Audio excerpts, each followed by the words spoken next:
Hi, and welcome to the Emmy Awards. I've decided I'm going to stop saying the number that the episode is because you don't care. Look, I'm going to be honest for a second. So I put a lot of thought into these podcasts. I take notes. I have plans. I have things I'm going to say.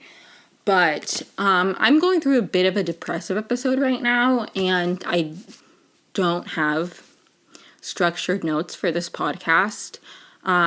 So sorry if it's not the best episode ever of everything. I'm doing my best, and I think I'm just gonna talk about what my life looks like right now, how I'm feeling about everything. I'm gonna talk about how I'm feeling, I guess, for an hour. And if that's annoying to you, then you don't have to watch this episode. It's not like a ton of people watch these anyway, and at this point, it's mostly like I'm learning a lot about audio editing, about video editing. This right now for me is just for fun, and I'm enjoying it. But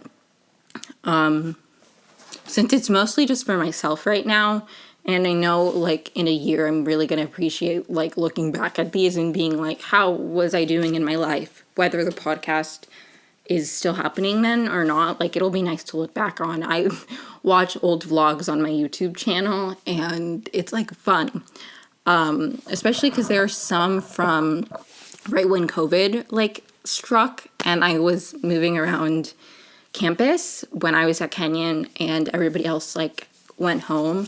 And it's really nice, even though I didn't like document a ton of it, it is nice to just see like the parts that I did document and watch back and think back to the fact that was 2 years ago. It feels like a lifetime ago. But yeah, so I'm just gonna talk about how things are going in my life right now because I'm not doing too well. And what is this podcast if not a place where I can just talk uninterrupted for an hour? So yeah. My name's Emi for anybody who's stumbling upon this for the first time and you don't know who I am. This is my podcast, the Emi Awards. It doesn't have a specific theme, just about whatever I want. I will have another episode coming at some point soon about my favorite and least favorite things about my time at Kenyon. I talked about, like, that time in my life, but I did so more chronologically than, like, talking about, like, things I liked about the school and things I didn't. I wanted to, but I kind of, like, in my brain, I wanted to get through, like, the story of my 4 years there, and I wasn't able to fully be like, these are the things I like about Kenyon, these are the things I don't like about Kenyon, and I would like to do that, so I'm going to be doing that in a future episode, but not this one. I have an article coming out for, that I wrote, like, my last semester at Kenyon, and it's finally coming out soon, so whenever it comes out, I'm going to make an episode talking about my time at Kenyon more, to kind of, so then I can link the article. Who cares? You do, if you're watching this. And I'll probably make an episode about Gilmore Girls soon. I don't know if I should hold the microphone when I talk, but I might try this if it's fun. But, yeah. I don't have a very steady hand, so I'm like, anyways, oh, God. I should have had notes. So anyways, what's up with my life, you know? Like, what's going on? Look. I am unemployed. I live with my parents, you know, a very glamorous post-grad life that I'm living here in Maryland with my parents. And I think, let me just explain kind of like why I'm not doing too well right now. I wasn't expecting to have a job like 3 months out of graduating. Like I didn't think it was going to be like quick. Like that's not, I guess, why I'm upset, or I don't know if I'm upset. I'm going through a funk. I didn't think I was going to have a job by now or anything. Like, I didn't think I was going to be living in a new apartment, like, come April, and, did I hope? Sure. Did I think that was going to be my reality? Probably not. Like, I didn't think that was going to happen. However, I'm starting to get disheartened and, like, not disheartened. I'm starting to get discouraged because I've made no progress. Like, I didn't think I was going to have a job right now, or if I did have a job, I didn't think it was going to be like my dream job and like my dreams. Like, I'm just starting to feel discouraged because I haven't even like had an interview or moved further along in any application process. It's getting really frustrating because I just want somebody to give me an interview, like, if I'm being honest, because I know that I'm capable and I have skills and like that I would be a really good worker. And I just feel like my resume doesn't. So I'm looking specifically. I've been applying to a variety of jobs, but I'm looking. My dream job would be in some kind of publication design, whether that's newspapers or magazines or even books. I'm into, like, I've been applying to those too, even though I only have experience with like journalistic publications. That's my dream job, and like, I know that I would be good at it. Like, I have skills, a set of skills that I'm sure I would be capable at, like, a lot of jobs. But like a job where I know I could really like do an incredible job would be if I was designing a newspaper or magazine, because it's what I know best and it's what I'm best at, and I just know I have the qualifications to do that. But more than anything, I really just have been looking at graphic design jobs. So I've been applying to like a wide variety of graphic design type jobs, like not just media ones, but I just feel like my resume doesn't fully like capture how well like I know like graphic design, because I the only position I have on there that shows like that I'm good at graphic design is like my college newspaper. I was the design editor of that, but it's like I wasn't just randomly the design editor of that. Like, I was like the design editor. We called it production manager, but I was that for 2 years in high school. And I got the job as a rising junior when they normally give it to rising seniors. Like, I know what I'm doing when it comes to InDesign. I like we went to like the Columbia Scholastic Press Association convention like 3 of the 4 years I was on the newspaper, my high school newspaper, and like every time like we would get feedback from people. I learned a lot about like newspaper design. I did a summer course there for like a week, and my sister learned about graphic design and she taught me, and I learned like I know this stuff like very well. I also just feel like I have a really good like gut for like an eye for design. I've always been a very visual person. It's why I like photography as well. Like, I don't know. And I feel like my resume doesn't fully capture like how well I know it and how much I care about it and how well I would do if somebody were to give me the chance. But then I pour my heart out in cover letters, and I swear to God, I feel like nobody's reading any of the cover letters I'm writing. And it's just frustrating. And I never had any internships because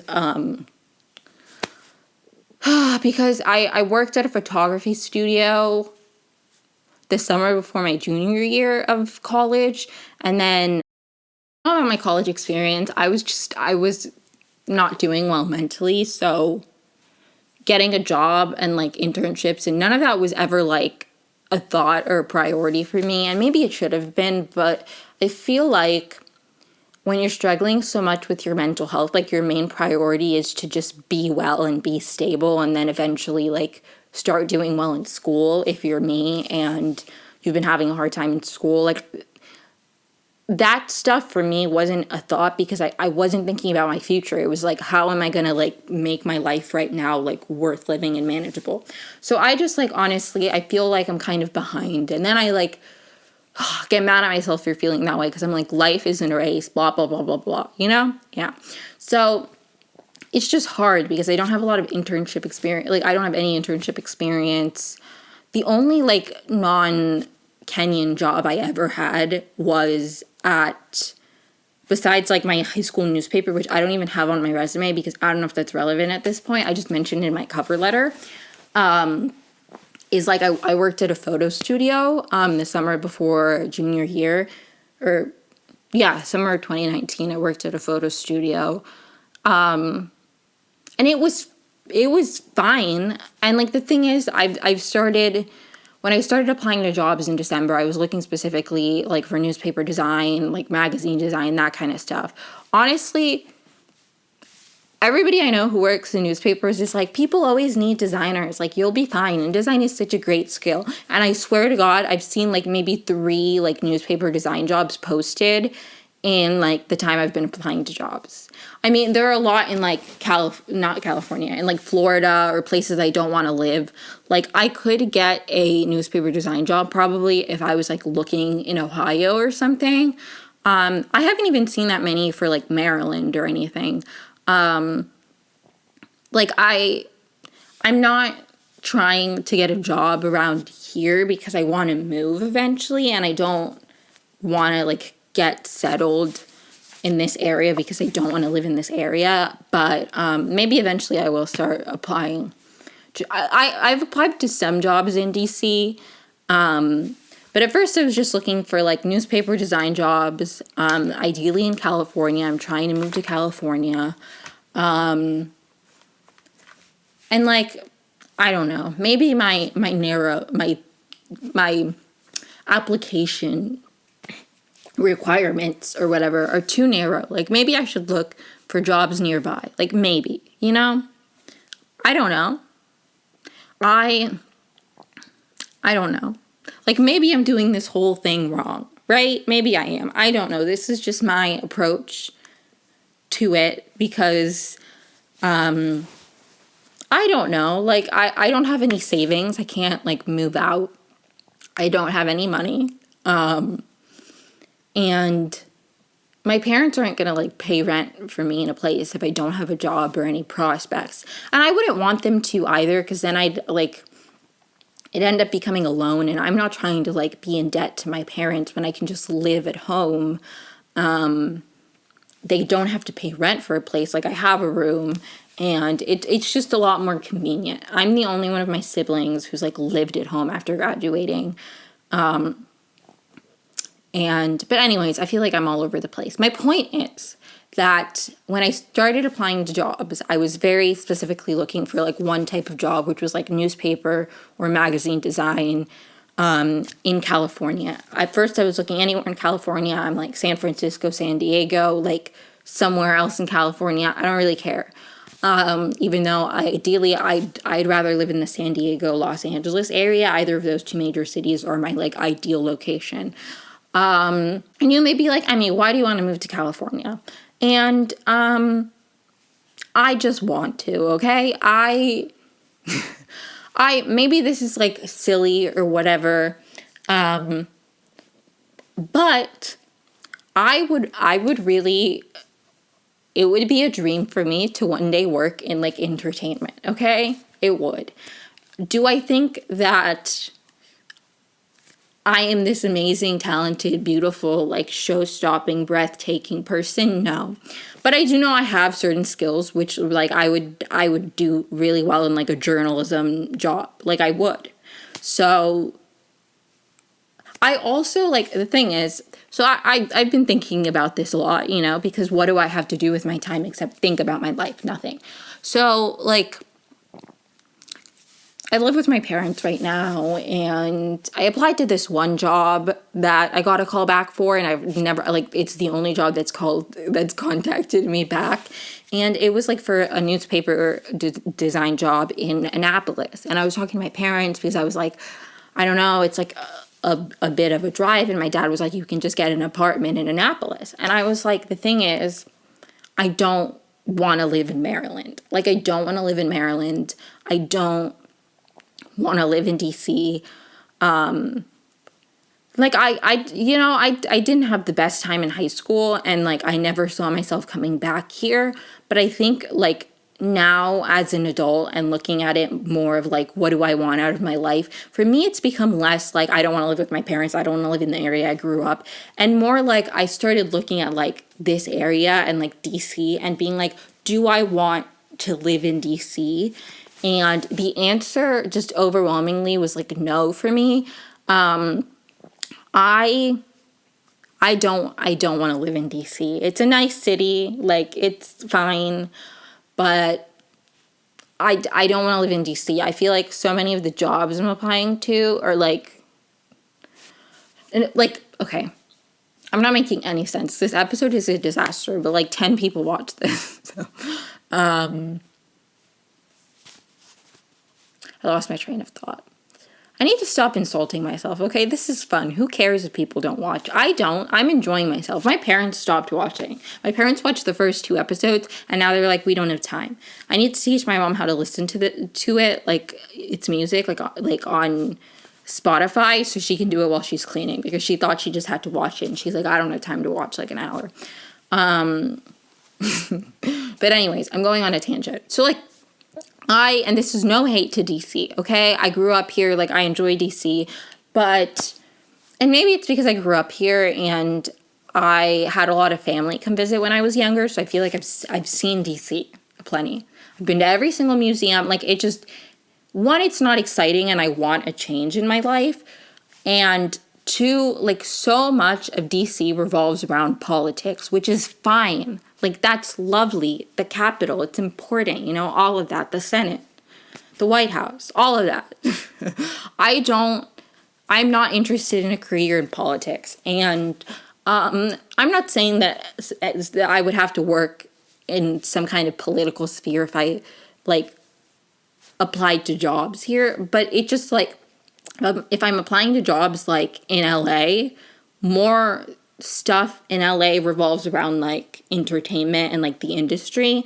And even though I want to do a job in like graphic design and that kind of stuff, or maybe writing, there are more chances to write about or design like stuff revolving the entertainment industry, if that makes sense. Like, swear to God, every single time I see a job posting, and maybe it's my confirmation bias, but I swear to God, every single time I see like a reporter post a job or something for DC, it's like politics. Like, everything here is about politics, and that's fine, but I don't want to do that, okay? I'm not interested. Like, I was looking at graphic design jobs, and like, there are graphic design jobs, but it's like graphic design jobs for like companies that deal with stuff that I'm not interested in and I don't feel qualified for.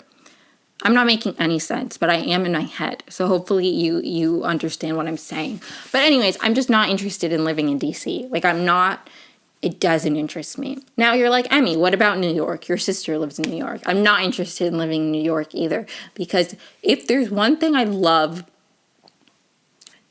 more than anything, well, I don't know if more than anything, but it's something that I really love doing. It's driving places. Driving for me really became like a huge coping mechanism. I didn't get my license until I was 19, and I was really like scared of driving for a very long time. But then I got my license, and I think part of it had to do with COVID. But like when COVID hit and I was on campus alone, like I would just drive around like Gambier and Mount Vernon, and like I wouldn't necessarily go anywhere, but I just drive around like, and it was like, I think personally that Gambier is like so beautiful, and it was really peaceful and quiet, and it became such a coping mechanism for me and such a sense of like security to just drive around listening to music. And I love my car, and I just honestly don't think I could live somewhere where obviously you can drive in New York, but why would I move to New York where like, I don't know. I was there for a week, and we did bring my mom brought her car, or my dad's car. It doesn't matter. Anyways, we had a car because we drove there, and then like just to get around, we went to Brooklyn a few times to look for like furniture for my sister and stuff like that. Like, we had a car, and like just being in the car with my mother while she was driving around New York City, I was like, I never want to do this in my life. That's the opposite of like peaceful and like calming and like all of that. You know, I feel like it would just be way more stressful. And realistically, like I wouldn't use my car that much. So I was like, I'm not interested in living in New York. Plus my sister lives there, so I feel like I can go as much as I want without having to live in New York. Not that they're, like, again, New York's lovely. I really like driving. So I settled on California because of all the reasons I mentioned, of like near the entertainment industry. I can drive. And honestly, the weather. Like I'm not one of those people who's like, I hate snow, I can't deal with the cold. Like I like the snow and I like the cold. But I really like would like to live somewhere, at least for like the foreseeable future, where like it's not cold all the time and it doesn't snow, and also I can get a tan all the time, because I feel my prettiest when I'm tan. I am at heart from Venezuela, so not at heart, just in general, like in reality, I am in fact from Venezuela, and that's in the Caribbean. It's like warm there all the time. And I think I would like that for a little bit. I'm saying a lot. But anyways, yeah, so I really want to move to California, is my point. And, like, I don't know. I have the privilege of, like, my parents are allowing me to live here as long as I need to. And so I'm, like, because I want to eventually, like, because I see my future living in California and I want to live in California, I've only been applying to jobs there for the most part. At first I was looking at specifically newspaper magazine jobs. Then I, like, widened the search. I started applying to, like, anything that was, like, editorial assistants. Like, I applied to be an editorial assistant for Goop, which is Gwyneth Paltrow's company. They rejected me. But that's okay. I don't feel like I was that good of a fit. But then I'm applying to so many, like, different kinds of jobs now. I never saw, like, I don't know. I don't think I would be that good of a reporter. I haven't reported, like, truly in a while. I mean, I wrote an article for the Collegian magazine, which again will be out sometime soon. And that one, like, I did a lot of, like, research for, but it was primarily research and then a couple interviews. And then a lot of it was my own story.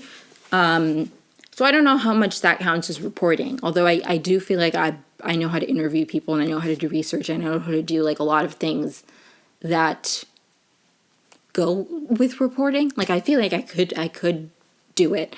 But what I want more than anything is to be on the design side of that. So I've been applying to magazine design jobs and stuff like that. And those are still, like, the jobs I want to do the most. But, you know, that old adage or whatever, like, it's easier to get a job when you have a job or whatever. So I've been applying to just graphic design jobs in general. But like I said at the beginning of this episode, I feel like my resume doesn't convey how well I know graphic design and how, like, genuinely I would be able to do. Like, while most of my experience is with publications, like, I genuinely feel so confident and like, about my abilities as a graphic designer that I really think I could do anything. Like, I could design a logo, I could design, like, social media assets. Like, I can design anything. I, like, literally find myself, like, whether it's, like, a musician's logo, like, cover art for something, like, so many things, book covers, actual, like, magazines and books. I find myself constantly even packaging for, like, food. Like, I find myself constantly, like, in my head editing, like, what I would have done differently and what I think would make the design and the message much more, like, clean and concise and, like, better. I'm always, like, judging font choices and font combinations. Like, it's very natural to me, and I genuinely feel like I know how to do it and I'm capable, but I don't feel like my resume conveys that. I don't know. Those are the jobs that I'm looking for specifically, but I don't know. I do really like writing, and I feel like I'm a good writer, and I think that if I was some kind of, like, research assistant or, like, an editorial assistant, like, I feel like I could do well with those jobs. I went to the writer's college or whatever. Like, I know how to write. and I was an English major, but I haven't had like an editing job or anything like that. Actually, ever. I was never an editor in high school because I went straight to, I wanted to be the features editor in high school, but they gave me the design job instead, and then I held that until I graduated. I did write for her campus while I was at Kenyon, and I wrote an op-ed, and I wrote another article for the Collegian with my friend Sophie once. I think it was reviewing Miss Americana. Or not the Miss Americana documentary, I believe, something like that. Or no, it was the folklore Long Pond Sessions thing. I did review Miss Americana, but that was for her campus. I wrote a lot for her campus, one of which was honestly, this was one of my proudest articles, was The Bachelor franchise is racist, which is why I'm like, they'll never hire me, and that's okay. Not hire me, like they'll never cast me. Anyways, not that I don't want to be on The Bachelor. What is my point for any of this? I don't know. I guess I'm just updating people on my life who listen to these and are like, what's Emi doing with her life? Like the truth is truly nothing with my time. I mean, that's not true. Like, I am doing things with my time, and I'm trying my best to make this gap in my resume like worthwhile and like fun. And like the truth is, even though this podcast is mostly for fun, just the way my like YouTube channel was, like it is nice to like get some experience with like editing and have structure, and hopefully it shows initiative that when I don't have anything going on professionally, I'm like still staying busy, because I do like, maybe this is the lie of capitalism, but I like having a job. I like having a job. I like having things to do. I like the structure, okay? And even jobs that I haven't, like, loved. Like, I worked at a photo studio, and, like, there were a lot of issues with, like, that job that, like, it wouldn't be my ideal job. Like, it wouldn't. Not because I didn't love the actual work of it, but I didn't have and maybe this is, like, something with, like, it was part-time over the summer, but I didn't have a fixed schedule, and also sometimes when you're dealing with customers, it can get really annoying. I genuinely thought a lot of the photography was of children, and I thought like, oh my god, I don't know how to deal with children. Like, it's gonna be annoying. But the annoying part, honestly, for the most part, wasn't the children. It was just their parents. There was this one time, which I'm not gonna like give out the whole details, but like this kid was like close to like destroying something, and I asked his mother, I was like, can you please stop him?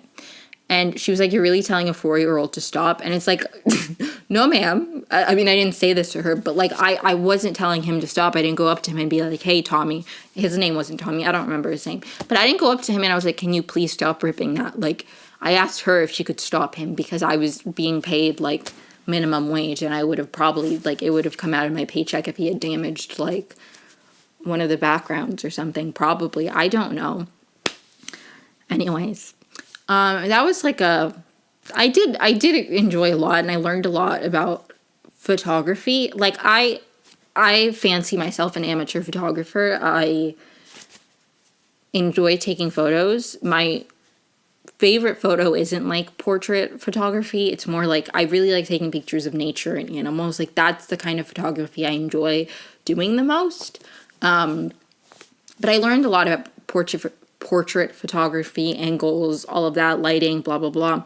My least favorite part of the jobs was sales, though. I hate selling people things because I'm like, you're always supposed to upsell, right? Like, you have deals and you're like, oh, you get these photos, but if you get the CD, like, and you get the CD for a discounted price if you buy, and I just hated selling people the CD. Yeah, I was like, I don't know. I mean, I guess but anyways, what is my point? I don't have a point to anything I'm saying. I have widened the scope of the jobs I'm applying to. I started applying to some photography jobs, stuff like that, because I really just want a job.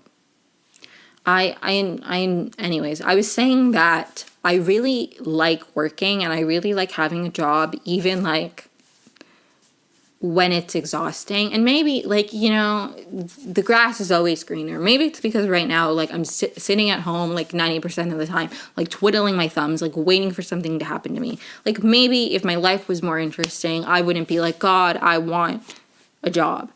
But the truth is, I really like structure, and I have this problem, and I do say it's a problem because I understand that psychologically it is not healthy to, like, put your value on, like, outward things. You need to find intrinsic value instead of, like, finding value in, like, outward things, like jobs and money and all of that, you know? But I do, like, have this issue with my brain that if I'm not being productive or I'm not, like, contributing to something, like, I genuinely feel like I'm worthless. And I know that that's not healthy because human beings have worth outside of, like, the labor that they produce for, like, corporations or whatever.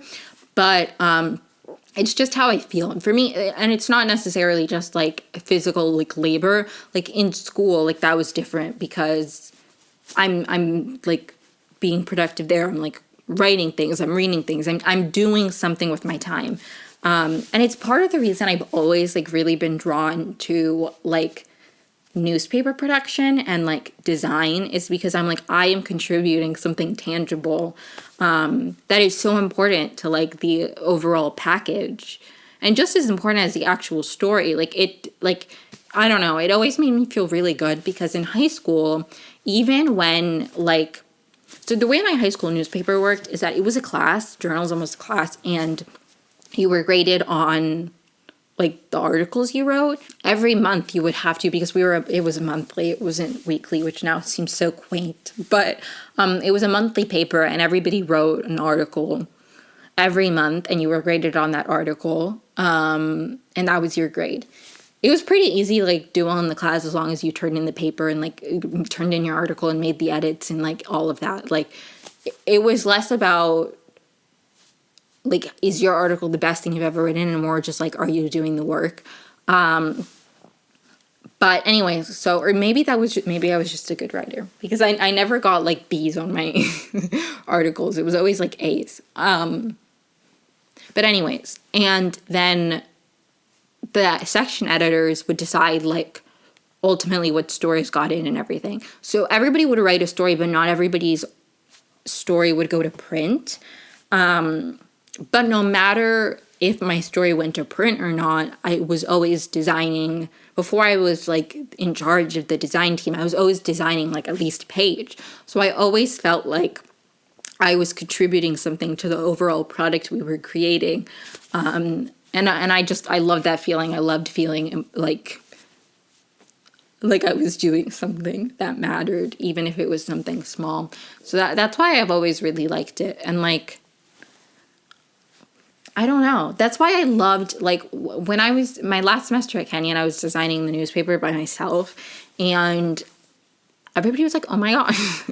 Like, I'm kidding, but genuinely, a lot of people would be like, that sounds so hard. And I'm like, it is, but honestly, the ego boost and, like, the validation I got from, like, everybody who was constantly like, Emi, this newspaper would fall apart without you, like, overpowered any, like,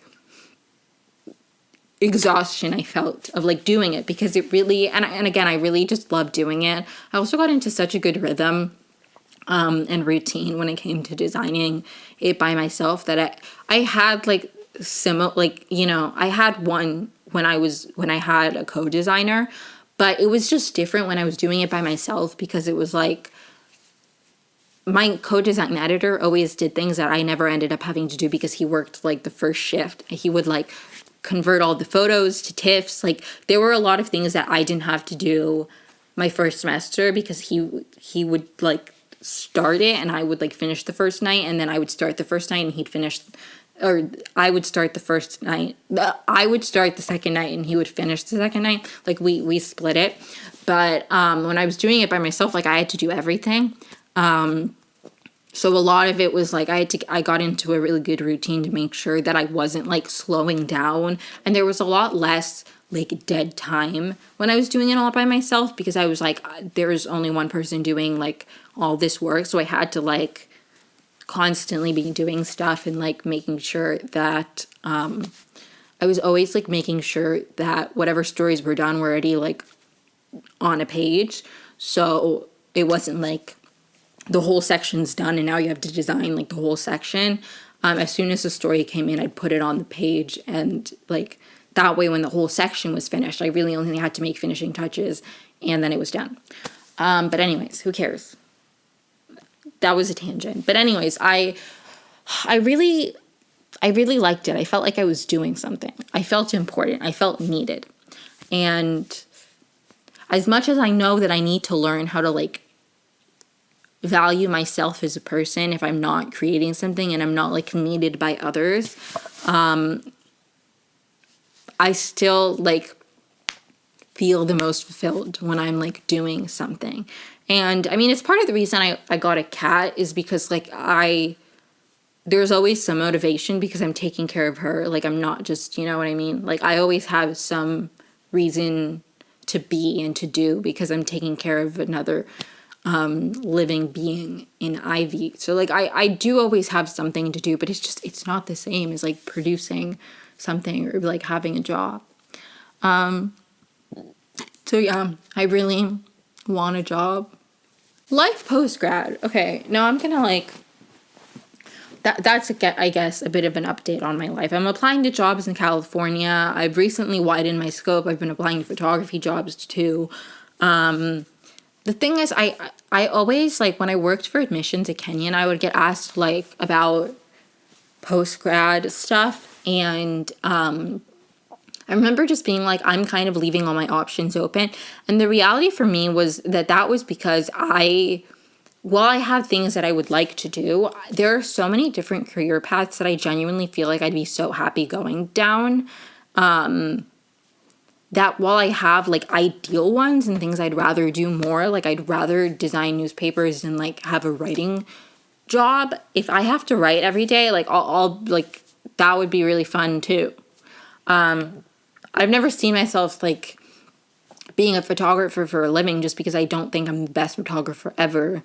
I don't know. Okay, here's like, I think the reason I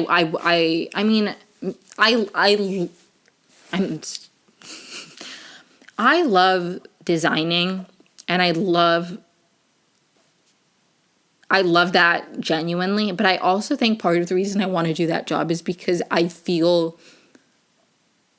and maybe they go hand in hand, but I feel like that's my like strongest skill. Like I feel like that's what I'm best at. Like I've always, like, I know, and maybe it's because I haven't worked with that many people who have like that much InDesign knowledge, but it's like I know a lot of people who I feel like are better writers than me, who are better editors than me. I mean, I'm not an editor, but like people who have skills, better photographers than me. Like I feel like so many people are like better photographers. Like I know that I know how to take photos and I know I'm capable of doing things, and I've taken a lot of really good photos in my day, okay? Like, yes, I have skills. I know how to use a camera. I know what aperture and all of that is.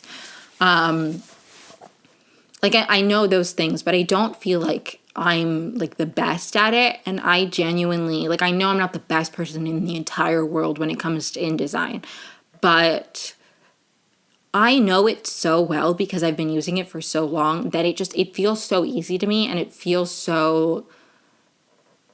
Like, I have, like, one of my biggest insecurities is feeling stupid and feeling, like, incapable, and I just never feel that way when it comes to InDesign. Like, I just don't feel that way. Like, I know how to use InDesign, and maybe I don't know how to do every single thing when it comes to InDesign, but, like, I know I can figure it out. You know how easy it is to watch, like, an InDesign tutorial on YouTube and then, like, figure it out 2 seconds later?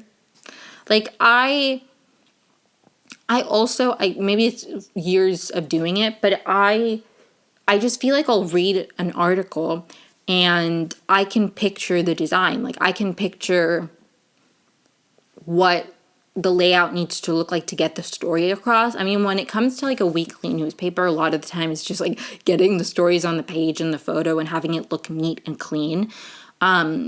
But when you're working with things like magazines or like long form stories or like, you know, like there's a lot more room and you're like, what is the story saying and how can the design like aid the storytelling? Because at the end of the day, you want the design to help convey what the heart of the story is. Like you want the content of the story to not clash with the like visual presentation of it, unless like obviously, unless like there's some reason that you want it to clash and there's some dissonance you're trying to create and yada yada yada.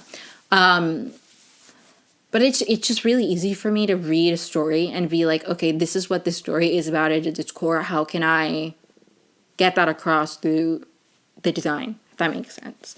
And it's not like I instantly like know how to do the like final products I'm envisioning, but I can figure it out really easily. There are also a lot of things that I knew how to do once and I've forgotten, but like I know how to like, I can just look it up and figure it out. Like it's super instinctual to me. Like I know when it comes to InDesign, I can figure it out. Even like I was designing a logo and I had this idea that I wanted to like do a little like stick figure, not drawing, but like outline of Old Kenyan. And I was like, I don't know how to do this on InDesign, but I do know how to do this on Illustrator. However, I do not have Illustrator. So I found a dupe of Illustrator that has similar characteristics, but it was free. So I downloaded that and then I made the Old Kenyan thing on that. And I figured out how to do it. Like I've only used Illustrator like a little bit, and I know how to use it minimally, but like I can figure it out. And it just like, it feels easy and it makes sense to me. And I just want a design job very badly.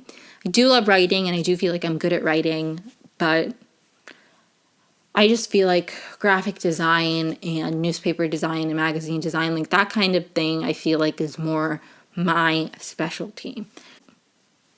Yeah. Like I feel like a lot of people know how to use InDesign, but I feel like the passion I have for like design, and I don't know, I've been thinking about this a lot lately when applying to jobs and stuff. But when I did a piece, when I did lighting design for a piece in the fall dance concert at Kenyon, we had to have like design statements that we wrote. And I remember my professor saying that you could tell that I cared a lot about like the story and the narrative of the dance, because I focused a lot about like that kind of like following the story and making sure the lights helped tell the story.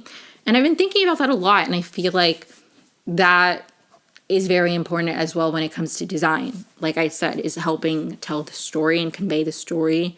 And I feel like that kind of like English major mind that I have, and like how much I value storytelling, along with the skills I have for design, like I feel like I'd be really good at it. And I mean, I know I'm good at it, but I feel like I would be so good doing it professionally, because it's like I have both of those skills. Like not only do I know InDesign and I know like newspaper design rules and like magazine design rules and like what it takes to like make a good page, I also know like the narrative side of it, and like I value like that part of it too. And I don't know. I think at the end of the day, what we've learned today is that Emi would be the best designer ever, and that if you know somebody, you should hire me. Yeah, I don't know. I really, like, more than anything, want to, like, design magazines. And hopefully, I don't know, maybe I can get a design job. Right now, I'm looking for graphic design jobs in anything, because I'm like, any, like, paid graphic design experience will hopefully help propel me. I'm also probably designing a magazine soon, but that's besides the point. Also, if you happen to, like, if you're watching this and you ever start a magazine, you need somebody to design it, I'll do it for free. I'm trying to build my resume. I'll design anything for free. I have so much time going on, and I genuinely, like, it makes me so happy. I love doing it. Yeah. If you're, like, starting a publication, you need help with some kind of graphic design thing. You want to know what the difference between a sans serif font and a serif font is, and why they should go together, and how to pair fonts together, and, like, anything. If you design a book cover, and you are like, how could this be better? Send it over to me. Yes, Nick Vial, this is true. Nick Vial is a former bachelor, and he recently announced that he is releasing a book, and the cover, I have notes. So does my twin sister. Like, I could make it so much better for you, Nick Vial. Did you hire a graphic designer to do it, or did you make it yourself? Anyways, see, this is what I'm saying. I'll, like, look at something, and I'll be like, I could have done that better. And that really only happens to me when it comes to graphic design. Like, I don't know. I really want a job. I do, as I've said, I have photography experience, like professional ones. So I've been applying to some photography jobs because I do think I would genuinely enjoy that. I just don't think it would like to the same extent as graphic design jobs. But anyways, I'm looking for graphic design jobs in California if you know anybody who's hiring. Or you need, like, a personal assistant in California. Like, I'm very good at, like, just logistical things, like taking, you know. I can be productive and, like, schedule things and, like, all of that, you know. I would be a great personal assistant. But I don't know. I don't know. I guess my whole point of all of this, and I've gone on many tangents, and that's not what I really thought this was going to be. I thought this was going to be about my opinions of what life post-grad has looked like for me so far. But I guess all of the other stuff is important. I am just, like, genuinely struggling. Like, if you know me, did not have the best time in college. The end for me was really, really great, like, genuinely. As soon as I started being able to talk about, like, my trauma and working through the way, working through a lot of that stuff, because a lot of my trauma at Kenyon went hand in hand with, to me, feeling silenced and feeling like I wasn't able to talk about things that I went through. And because of that, a lot of it was repressed, and then it manifested in unhealthy ways. And I wasn't able to work through any of it because I wasn't able to acknowledge that it was trauma and that certain things had happened to me that weren't my fault and that I didn't just deserve everything that happened to me. And when I finally was able to start talking about it and letting it go, not letting it go because it's not something that I can just, like, I'll probably live with, like, a lot of lasting effects forever. But I was able to start advocating for myself and hopefully using my story and things that I've gone through to push for better futures for other people at Kenyon. And that's part of what my article for the magazine is about, which will either be my next episode or the one after that will be about my least favorite things about Kenyon, my favorite things about Kenyon, talking a little bit about my article and linking it down below whenever that comes out. I don't think it'll be the next one because I'm having some friends on at some point. Anyways, that was a tangent. My point was that when I was finally able to, like, come to terms with the trauma that I had experienced my first year and talk through it and start, like, truly healing from it, and when I was, like, finally accommodated and I was able to handle, like, the course load that I was on and all of that, and a lot of that went hand in hand, and I ended up, like, finding friends in my place at Kenyon and my home, and everything kind of fell into place at the same time. Kenyon was really great for me at the end because of all of those things. But college in general was a very hard experience for me.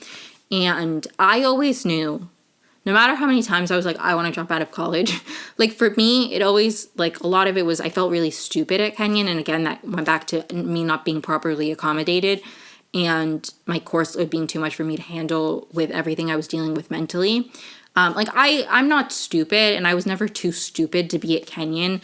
I was just dealing with things, and I needed support that I was not receiving. But anyways, I always, like, had this idea that I was like, college has been hard for me, but the thing is, like, I know, and a lot of this honestly came hand in hand with dealing with, like, a lot of hard things at Kenyon, is by the time I was a senior, I was like, I know that I am capable and smart, and that I've gotten a lot out of this experience, this college experience, both the good and the bad. Like, I learned so much at Kenyon, and the person I am today is, like, way better than I could have ever imagined me becoming.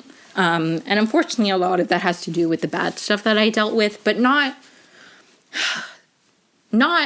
because of the bad stuff, but the way that I grew in spite of it, and the way that I pushed through and grew and learned to advocate for myself and learned, if that makes sense, like the way that I was able to push through the things I went through and grow from them, in spite of all the bad that happened. I was able to become very capable.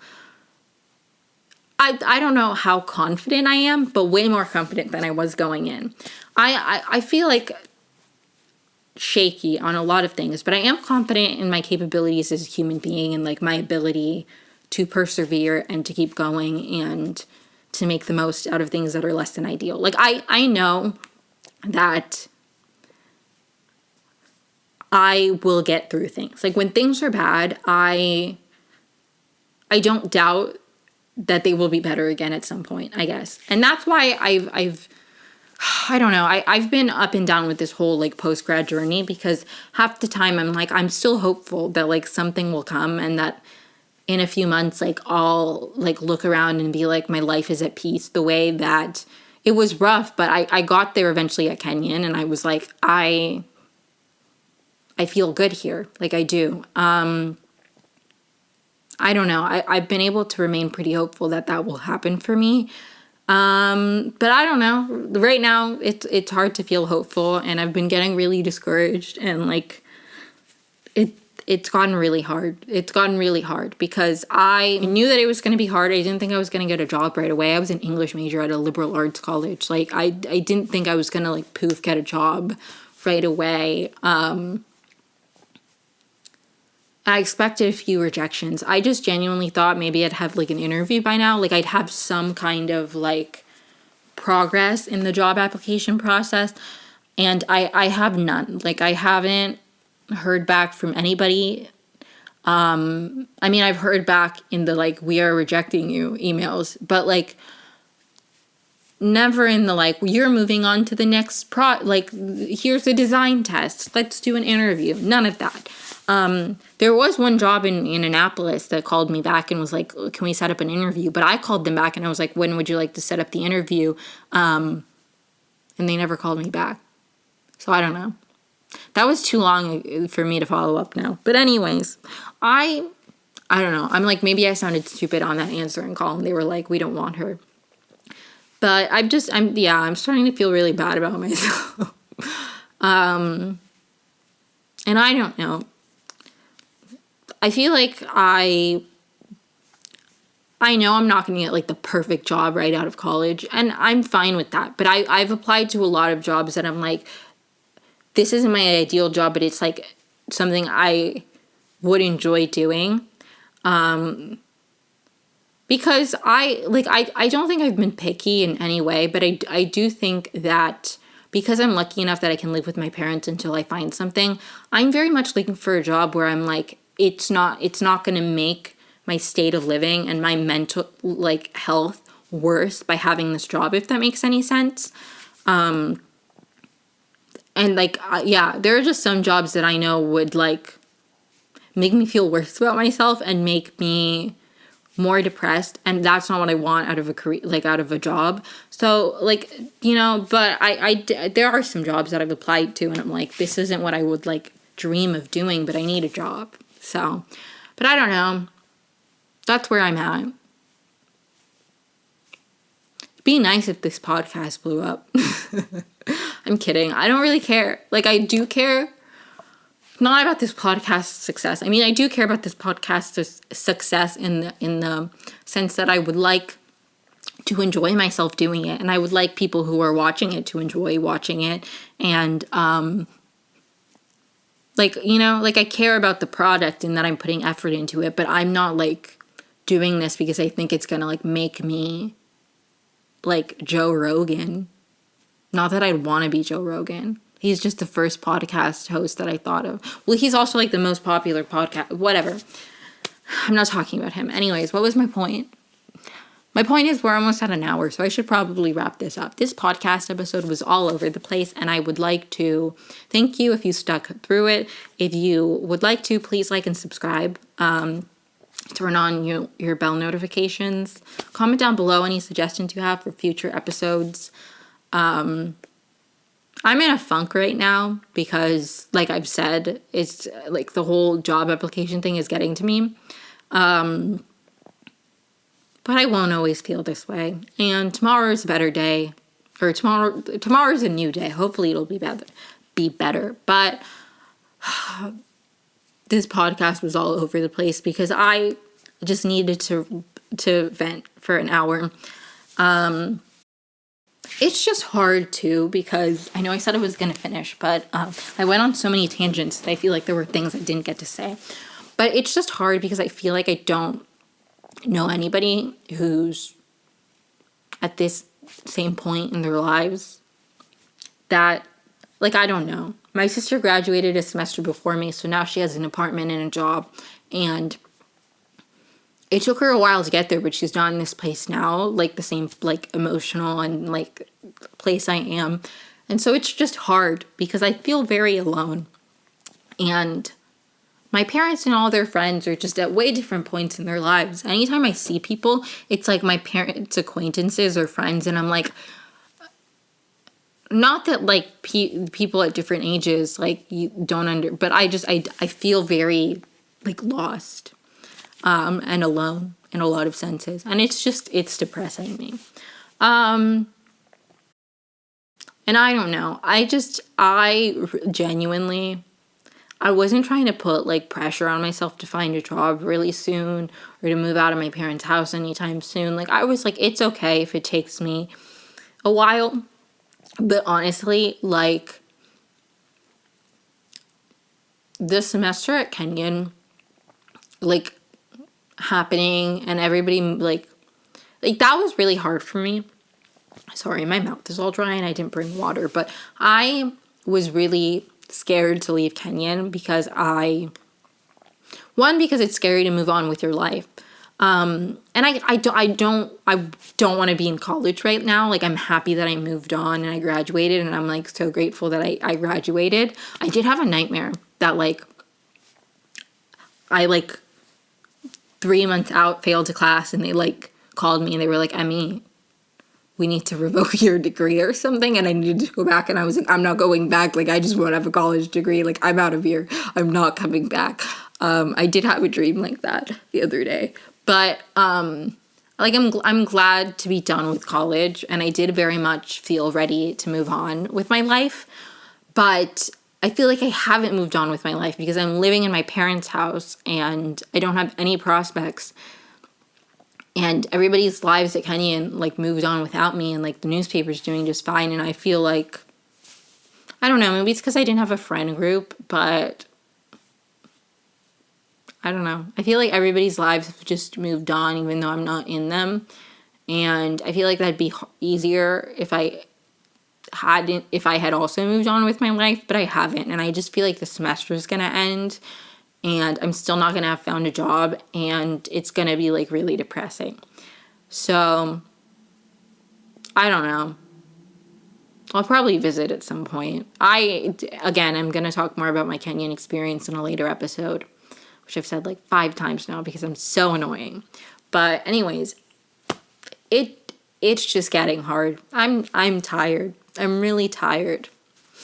And, like, I kind of wish somebody would give me a chance. I'm a really, like, good worker. Like, genuinely, I have plenty of issues, but I have a very good work ethic, and, like, the skills I have, like, you will never find anybody. Maybe you will, but I've never found anybody who would love to design your newspaper more than me. Like, I swear to God, you will never find somebody who is more, like, genuinely content to do the work, even if she's doing it entirely by herself while managing a full course. Like, I was designing, like, the newspaper by myself while I was managing a full course load. I had a job in admissions, and I was doing so much my last semester, and I still just loved doing it.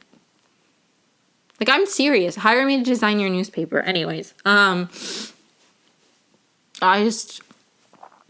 not gonna cry on camera, but I was pretty close to crying just then. Anyways, I'm at an hour. This episode was all over the place. Thank you to the people who watch. Please like and subscribe, comment down below, all of that. Please share this podcast with anybody you think would be interested in it. It helps me so much. Let me see if there's anything else I want to say. Oh, the Emmy Award. The Emmy Award for... I don't know. I can't think of anything. I just want to say, though, that whenever there have been moments in my life where I've really been struggling and I feel like nobody understands me, like, I always feel the need to say, like, I always felt the need to tell, like, college freshmen, like, if it sucks right now, that's okay. If you, like, understand how I'm feeling and you're like, I don't know. I also, okay, I know I'm at an hour, but I keep thinking of more things I want to say. I feel like there's something, and maybe I'm just trying to make myself feel better by saying this, but I feel like there's something particular about coming out of a residential college, like a 4-year residential college, and then going into the real world, because it's like, I've never had like a lease, like I've never had an apartment, like, you know what I mean? I mean, I did technically sign I was on a lease for a little bit when I lived with my sister. So maybe this doesn't apply. But I feel like when you go from living, like, with, like, your entire world is, like, in that campus. Like, it's, like, it feels so hard. I feel like I never see people. I'm lonely. I don't know. Maybe it's something about coming back and, like, living in Maryland. I also, like, I didn't come back here every summer, so it feels very odd now, because I didn't used to come back here every summer during college. But anyways, thank you for watching. Thank you for your patience. I appreciate anybody who listens to these, genuinely. My parents don't even listen, so, like, if you're listening, you probably love me more than my parents. I'm kidding. Monique and Pablo are busy. It's not their fault. But, thank you. Oh, I was going to give an Emmy Award, and then I lost my train of thought. The Emmy Award for the podcast you should share with other people goes to the Emmy Awards. I know that's lame, but please share this. I'm putting a lot of thought and effort into it, and I'm depressed, so you should, like, be nice to me. Not you don't. I was gonna say something, but it's, like, unnecessary. Anyways, I do just want to say that being mentally ill is really hard, and when you're going through big transitions, it can be especially hard, because if there's one thing I feel like I value a lot in my life, it's, like, stability and, like, routine. And right now, nothing is routine and nothing is consistent in my life except these podcasts. And that's why it, like, matters to me so much. And that's why I'm like, please share. And, like, because it really is, like, my one source of, like, consistency and something I feel like I'm putting out into the world in this weird time in my life when I feel like I don't have that much going on. Although, again, things are happening soon. I do have an article coming out, I think. Soon. Not I think. It is coming out soon. But anyways, thanks again.